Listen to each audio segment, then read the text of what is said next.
यहाँ पर पूतना खिड़की से देख रही है, भगवान ने नेत्र बंद कर लिए। यशोदा मैया को लगा भगवान सो गए। तो देखिए, अब घर में जब छोटा बच्चा होता है तो घर के अन्य कार्य तभी तक हो सकते हैं तब तक वो बच्चा सो रहा है। तो यशोदा मैया ने सोचा घर के अन्य कार्य कर लेते हैं। उनको पालने में सुलाकर मैया चली गई। अब वो पूतना आती है, भगवान को गोद में उठाकर वन की ओर जा रही है। वन में एकांत में चली गई। अब भगवान को दूध पिलाने लग रही है। कुछ देर तो भगवान दूध पीते हैं, फिर थोड़ी देर बाद उसके प्राण पीने लगते हैं। अब उसको तकलीफ हो रही है। अब वो जोर से चिल्लाए, लाला मोए छोड़, लाला मोए छोड़। अरे लाला कहता है ऐसे तो मैं किसी को पकड़ता नहीं, और पकड़ लूं तो फिर मैं उसे छोड़ता नहीं। तो भगवान यहाँ पर उसका उद्धार करते हैं, पूतना का वध करते हैं। अब जब अंत समय आने लगता है तो उसका असल शरीर भी सामने आता है। भयंकर विशाल राक्षसी का शरीर जब जमीन पर गिरता है तो तेज आवाज होती है। अब वो आवाज सुन के ब्रजवासियों तक आवाज पहुंचती है। सब डर गए एक बार कि क्या हो गया। अब यहाँ पर देखिए, जब तक संतान नहीं होती ना, खुद की सबसे ज्यादा चिंता होती है, लेकिन संतान होने के बाद सबसे पहली चिंता संतान की होती है।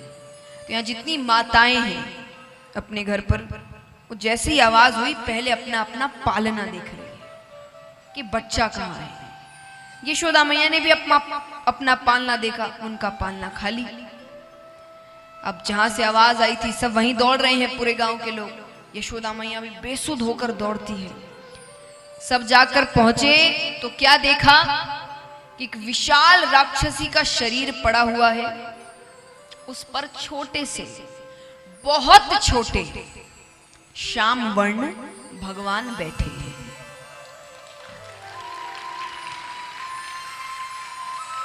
अब एक बात बताइए,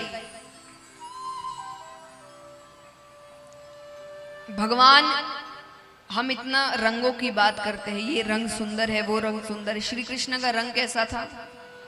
सावला, श्याम वर्ण इसलिए कहते हैं उनको, सावले रंग के थे भगवान।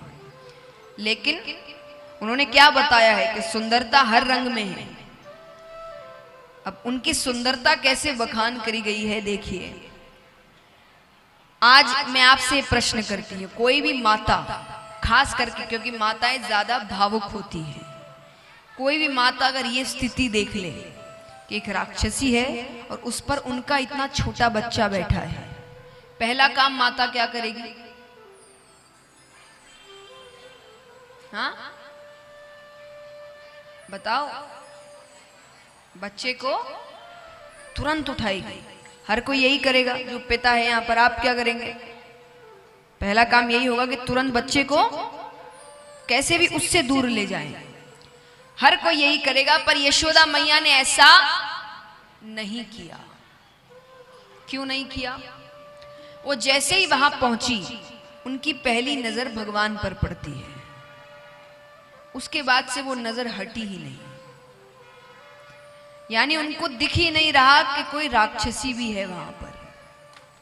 भगवान इतने सुंदर लग रहे हैं, इतने ज्यादा सुंदर लग रहे हैं कि वो सिर्फ दूर से भगवान को निहार रही है कि मेरा बेटा कितना सुंदर है। इतना सुंदर कोई कैसे हो सकता है? वो सिर्फ निहार रही है दूर से, उनकी नजर ही नहीं पड़ रही पूतना पर, सिर्फ भगवान को देख रही है। अब दूसरी बात, भगवान के चेहरे पर एक अलग तेज है, ईश्वरीय शक्ति है। वो हम और आप साधारण मनुष्यों के चेहरे पर नहीं होती है।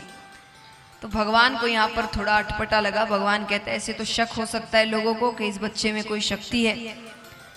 तो भगवान जोर जोर से रोने लग गए, मानो कि भगवान को डर लग रहा है उस राक्षसी को देखकर। अब रोने के बाद तो ममता के भाव आ ही जाते हैं। यशोदा मैया को लगा कि वो डर रहा है। यशोदा मैया ने तुरंत भगवान को गोद में उठा लिया। अब जितने ब्रजवासी है सब नंद बाबा से कहते हैं, अरे बाबा बाबा, आज तो भगवान ने लाला को बचा लियो।